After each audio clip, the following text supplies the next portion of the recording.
कांच का शहर। बहुत समय पहले एक ऐसा शहर था जो पूरी तरह से कांच का बना हुआ था। वहां की इमारतें, सड़कें, पुल सब कुछ पारदर्शी थे।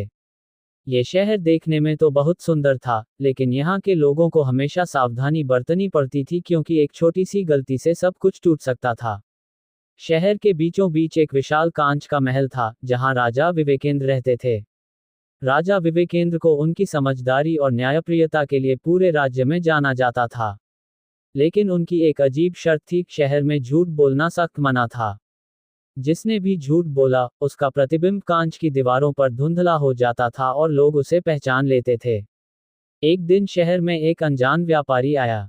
उसके पास चमकदार रत्न थे, जिनसे लोग मोहित हो गए। उसने दावा किया कि उसके रत्न किसी भी कांच को अभेद्य बना सकते हैं। लोग राजा के पास गए और व्यापारी का प्रस्ताव सुनाया। राजा ने कहा, अगर ये सच है तो ये हमारे लिए बहुत लाभकारी होगा। लेकिन यदि यह झूठ हुआ तो तुम्हें कांच की जेल में कैद कर दिया जाएगा। व्यापारी ने मुस्कुराते हुए कहा, मुझे आपकी शर्त मंजूर है। मैं कल सुबह आपके महल के कांच को अभेद्य बना दूंगा। अगली सुबह व्यापारी ने कुछ पाउडर महल की दीवारों पर लगाया और दावा किया कि अब ये कभी नहीं टूटेगा। राजा ने इसे परखने के लिए एक पत्थर फेंकवाया। पत्थर दीवार से टकराया और दीवार बिना टूटे रह गई। लोग हैरान थे, लेकिन राजा की नज़र व्यापारी के प्रतिबिंब पर पड़ी। उसका प्रतिबिंब धुंधला हो गया था।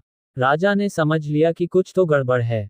उन्होंने तुरंत व्यापारी को गिरफ्तार कर लिया और कांच की दीवार की गहन जांच करवाई। पता चला कि व्यापारी ने दीवार के पीछे एक लोहे की परत लगा दी थी।